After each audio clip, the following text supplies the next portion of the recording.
감사합니다. 하나님께서 영광 받으신 줄로 믿습니다. 자, 우리 옆에 분들과 인사하겠습니다. 주의 이름으로 환영합니다. 주의 이름으로 축복합니다. 아멘.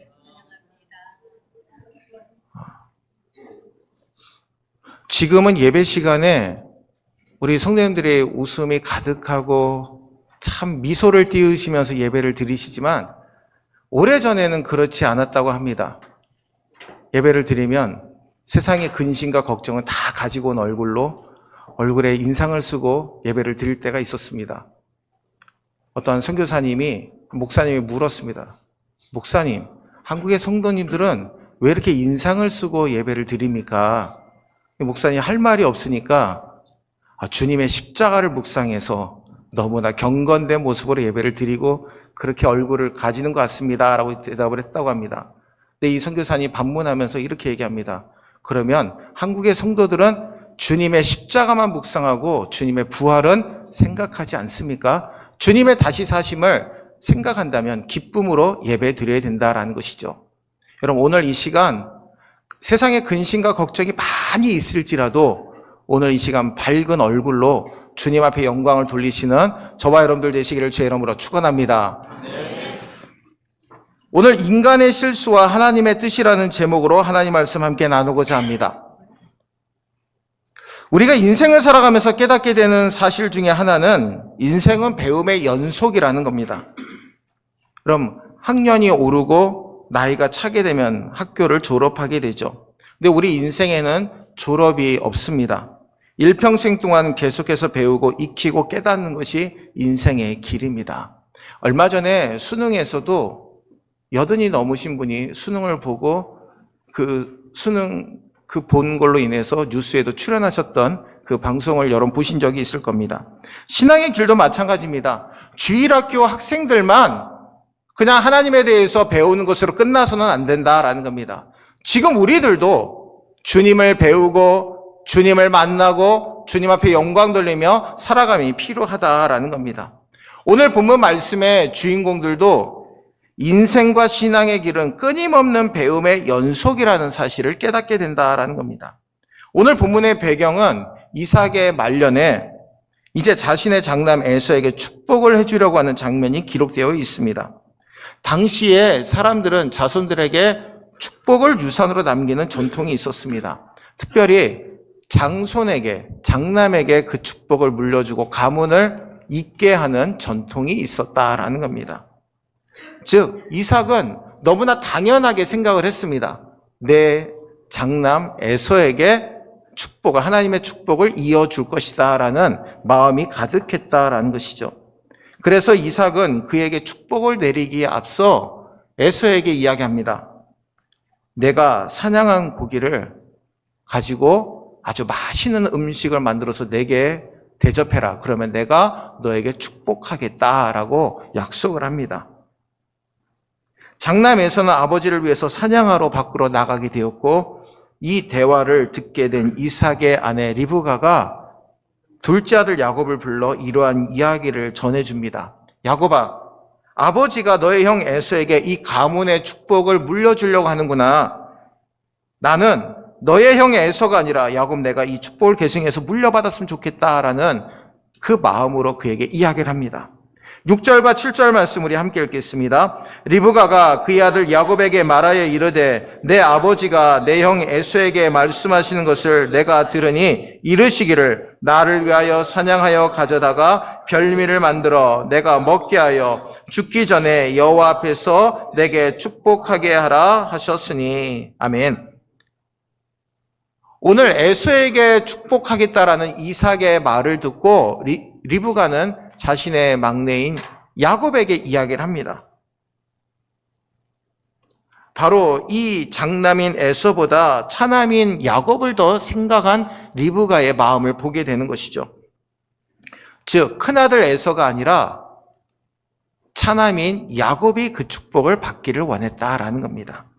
9절과 10절에 보니까 염소떼에 가서 거기서 좋은 염소 새끼 2마리를 내게로 가져오면 내가 그것으로 내 아버지를 위하여 그가 즐기시는 별미를 만들리니 내가 그것을 내 아버지께 가져다 드려서 그가 죽기 전에 내게 축복하기 위하여 잡수시게 하라. 아멘. 당시 이삭은 나이가 많아 눈이 어두워져 있었습니다. 그리고 앞을 제대로 볼 수도 없고 사람을 인지하는 인지 능력도 많이 떨어져 있는 상황이었습니다. 즉 야곱의 겉모습을 에서처럼 꾸미고 나간다면 이삭은 야곱을 에서라고 착각할 수도 있는 상황인 것이죠. 그래서 집에서 기르는 염소를 가지고 아버지 이삭이 좋아하는 음식을 만들고 이를 에서가 들에 사냥을 갔다가 잡아온 짐승으로 만들었다라고 속이라고 시키게 됩니다. 이렇게 어머니 리브가가 야곱에게 말을 했고 야곱은 어머니의 리브가의 도움을 받아 아버지를 속이는 일을 시행하게 됩니다. 몸에 털이 많은 형처럼 털을 붙이고 형의 목소리를 가장해서 아버지 이삭이 형 에서에게 주고자 하는 축복을 가로채게 됩니다. 엄격히 말하면 축복을 도둑질한 것이죠. 오늘 이 시간 이 사건을 통해서 말씀하시는 하나님의 음성을 듣는 저와 여러분들 되시기를 주의 이름으로 축원합니다. 먼저 첫 번째로 우리 함께 따라하겠습니다. 하나님의 뜻은 결국 이루어집니다. 아멘. 하나님의 뜻이 결국 이루어진다라는 이 사실을 가장 절실히 깨달은 것은 아버지 이삭이었습니다. 아버지 이삭은 아내 리브가와 함께 하나님의 뜻이 반드시 이루어진다라는 것을 말씀으로 먼저 들었기 때문입니다. 창세기 25장 23절 말씀 함께 읽겠습니다. 여호와께서 그에게 이르시되 두 국민이 내 태중에 있구나. 두 민족이 내 복중에서부터 나누이리라. 이 족속이 저 족속보다 강하겠고 큰 자가 어린 자를 섬기리라 하셨더라. 아멘. 리브가의 뱃속에 쌍둥이 에서와 야곱이 있을 때 하나님께서 그렇게 말씀하셨다라는 겁니다. 큰 자가 어린 자를 섬기게 될 것이다. 큰 자가 누구입니까? 이삭의 큰아들 에서입니다. 그리고 막내는 야곱입니다. 에서가 야곱을 섬기게 될 것이다 라고 하나님이 먼저 말씀하셨다라는 겁니다. 여러분, 이삭도 이 말씀을 알고 있었고 리브가도 이 말씀을 알고 있었습니다. 그런데도 불구하고 이삭은 장남 에서를 더욱 사랑하고 그에게 가문의 미래를 맡기려고 한 것이죠. 왜 그렇습니까? 당시의 전통이 장남에게 물려주는 것이기 때문에 그것을 그대로 이루려고 생각했다라는 겁니다. 자신의 아버지 아브라함으로부터 받은 축복을 그대로 장남 에서에게 물려주기만을 바랬다라는 것이죠. 마치 이삭은 자신이 하나님의 뜻을 바꿀 수 있는 것처럼 행동하고 있는 모습을 보게 됩니다. 원래 하나님의 뜻대로라면 그 축복은 에서가 아닌 야곱에게 가는 것이 맞습니다. 야곱을 통해서 하나님의 아브라함의 가문에 내려온 축복을 이어가는 것이 하나님의 복인데도 뜻인데도 불구하고 이삭은 에서에게 주고자 그 자신의 고집을 피웠다라는 것이죠. 결과적으로 어떻게 됩니까? 이삭이 축복을 하고 나서 보니까 그 축복을 받은 자는 자기의 의도대로 에서가 아니라 야곱이었다라는 겁니다. 야곱에게 속은 것이지만 결과적으로는 하나님이 의도하신 대로 이루어진 것을 우리는 보게 됩니다. 32절과 33절 말씀 함께 읽겠습니다. 그의 아버지 이삭이 그에게 이르되 너는 누구냐? 그가 대답하되 나는 아버지의 아들 곧 아버지의 맏아들 에서로소이다. 이삭이 심히 크게 떨며 이르되 그러면 사냥한 고기를 내게 가져온 자가 누구냐? 내가 오기 전에 내가 다 먹고 그를 위하여 축복하였은즉 그가 반드시 복을 받을 것이니라. 아멘. 자신의 아내 이삭은 자신의 아내 리브가가 요리를 만들어서 집에 있는 가축을 잡아 요리를 만들어서 야곱 손에 들려 보낸 것을 전혀 알지 못했습니다. 몸에 털도 붙였고 자신의 장남 에서처럼 꾸미고 온 자신의 막내 야곱을 알아보지 못하고 그에게 에서에게 줄 축복을 야곱에게 주고 만 것입니다. 여러분 33절에 보니까 이삭이 심히 떨었다라고 말씀하고 있습니다. 결국 자신이 그렇게도 자기의 뜻대로 그 당시의 전통대로 장남 에서를 축복하기를 원했지만 하나님의 뜻대로 이루어진 것을 그가 깨닫고 전율했다라는 것입니다.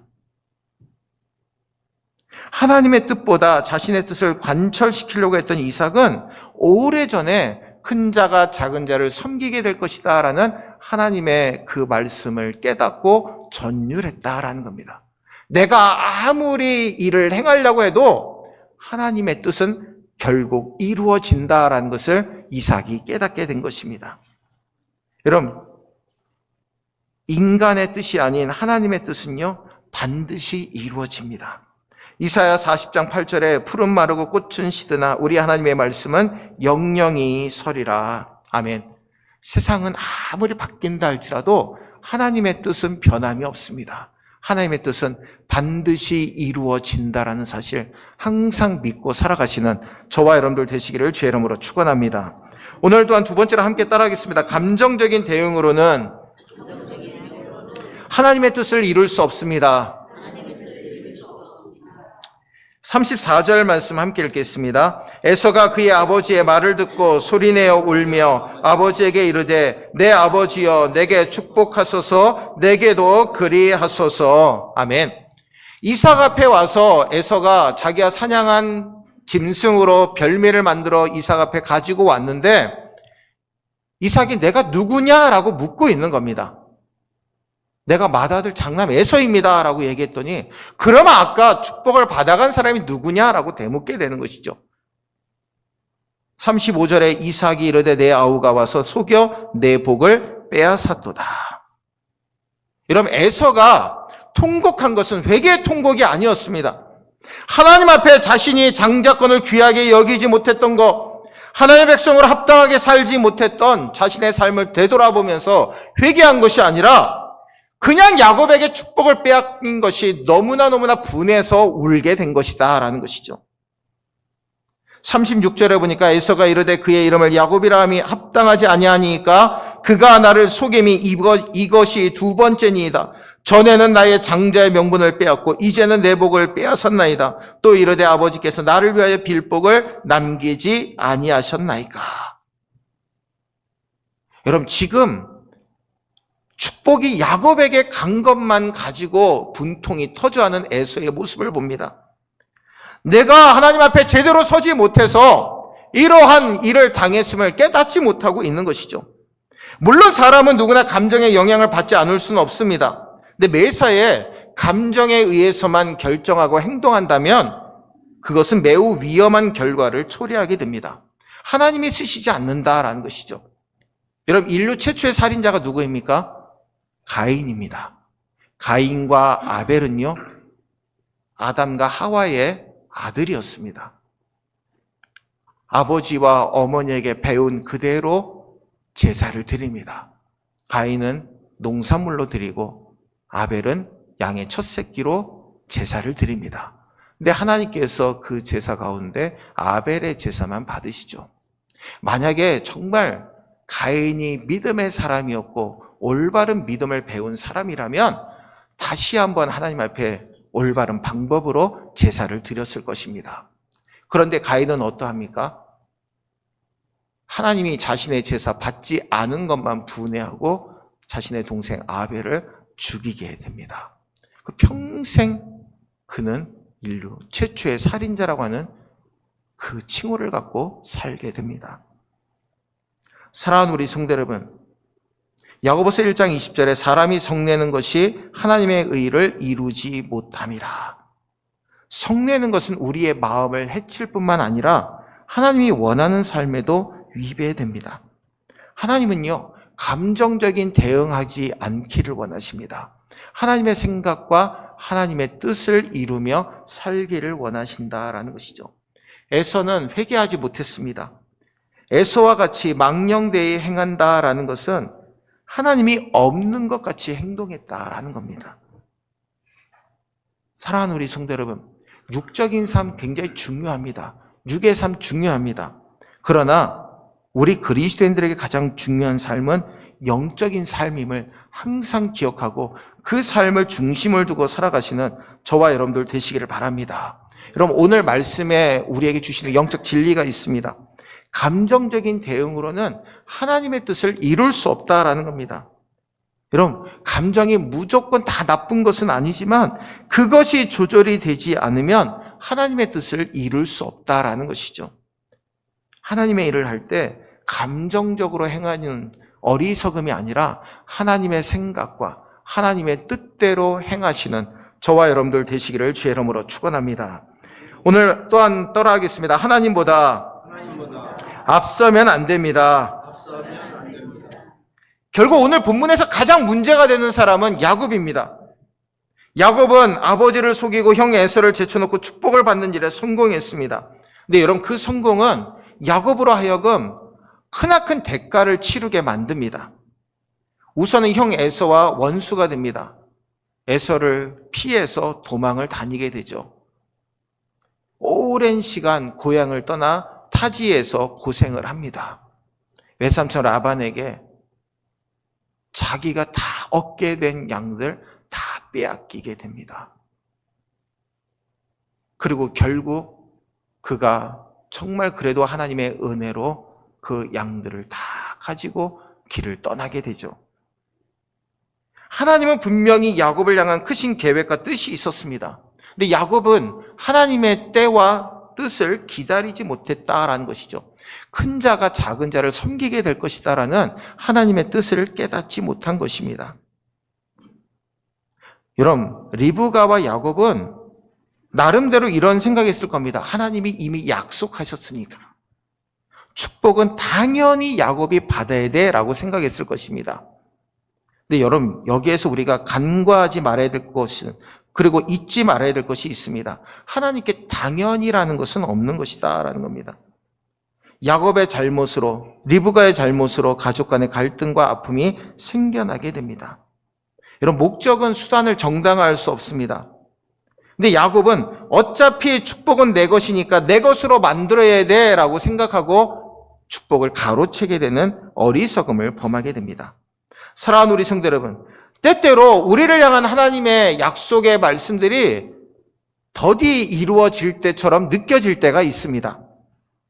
그래서 주변의 상황과 환경들이 쉽게 변화되지 않을 것 같아서 답답함과 초조함을 느낄 때가 많이 있습니다. 그럴 때 어떻게 합니까? 우리는 인간적인 방법을 막 동원합니다. 그리고 실수도 할 때도 있고 그걸로 인해서 어려움을 당할 때도 있습니다. 그런데 여러분, 그럴 때도 내 방법이 옳다라고 막 고집을 피울 때가 많이 있다라는 것이죠. 야곱은요, 이러한 기간 동안 하나님께서 많은 훈련과 연단을 겪게 만드십니다. 근데 감사한 것은 하나님이 야곱을 포기하지 않으시고 그를 마침내 하나님이 원하시는 사람으로, 하나님 보시기에 합당한 믿음의 사람으로 바꾸신다라는 겁니다. 하나님은 야곱이 말년에 큰 시험을 경험하게 하시죠. 자기가 가장 사랑하는 아들, 자신이 가장 사랑한 라헬의 몸에서 태어난 요셉을 잃어버리게 만드십니다. 형들의 시기를 받아 애굽으로 팔려 나가게 되는 요셉이 죽은 줄 알고 슬픔에 젖어 살게 되죠. 근데 여러분, 요셉이 애굽 땅에 가게 된 이유가 무엇입니까? 하나님의 계획이 담겨져 있었습니다. 야곱의 가족들도, 애굽 사람들도, 주변 나라들도 풍년 뒤에 오는 흉년을 이겨낼 수 있도록 하나님이 요셉을 사용하신 것입니다. 시간이 지나 요셉이 하나님의 은혜로 노예의 신분에서 애굽의 총리가 되죠. 형들이 가뭄 중에 양식을 얻으러 갔다가 총리가 된 동생 요셉을 만났지만 알아보지 못합니다. 요셉은 형들이 과거의 잘못을 반성하고 있나 시험하기 위해 시므온을 감옥에 붙잡아두고 동생 베냐민을 데려올 것을 명령합니다.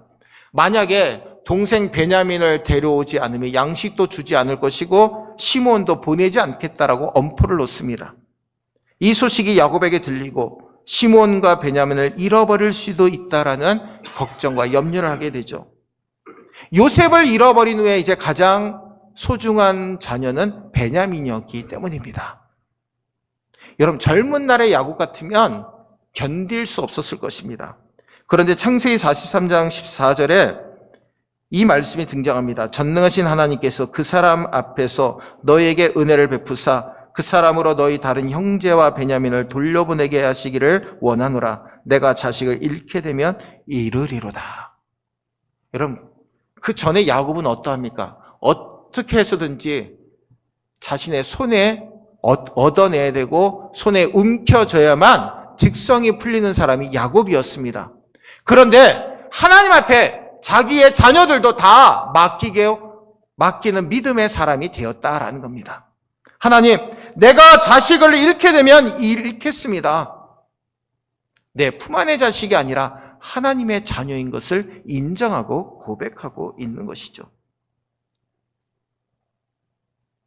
여러분, 야곱은 노년에 이르러서야 자신의 삶이 너무나 하나님의 뜻과는 먼 삶이었음을 깨닫게 되고 하나님 앞에 모든 것을 맡기는 삶으로 바뀌게 된 것입니다. 사랑하는 우리 성도 여러분, 지금 저와 여러분들은 어떻습니까? 하나님의 뜻보다 인간적인 방법으로 하나님의 뜻을 이루려고 하고 있지는 않습니까? 오늘 이 시간 그 모든 것들을 다 내려놓으시고 하나님의 생각과 하나님의 마음으로 하나님의 뜻을 이루며 살아가시는 저와 여러분들 되시기를 주의 이름으로 축원합니다. 신앙의 여정 가운데 고난이 없을 수는 없습니다. 여러분, 그러나 그 고난의 길을 멈추지 마십시오. 그 길이 너무나 힘들다라고 넓은 길로 가는 어리석음 범하지 마시기를 바랍니다. 세상 방법보다 하나님의 방법은 늦을 수 있지만 하나님의 뜻은 반드시 이루어짐을 분명히 믿고 그 믿음 가운데 승리하시는 저와 여러분들 되시기를 주의 이름으로 축원합니다. 기도하겠습니다. 은혜로우신 주님, 우리를 붙들어 주시고 함께하여 주시니 감사를 드립니다. 복되게 하여 주시고 주님의 영광을 드높이며 살아갈 수 있도록 복의 복을 더하여 주옵소서. 성령의 능력으로 주장해 주시고 하나님의 은혜 가운데 살아갈 수 있도록 복의 복을 더하여 주시기를 원합니다. 하나님의 뜻은 반드시 이루어집니다. 감정적인 마음으로 하나님의 뜻을 이루려고 하는 어리석음 다 버리게 하시고 하나님의 뜻보다 앞서 나가는 어리석음 범하지 않도록 우리를 붙잡아 주시옵소서. 날마다 은혜 가운데 주님을 섬기며 살아갈 수 있도록 함께하여 주심을 믿고 예수님의 이름으로 간절히 축복하며 기도합나이다.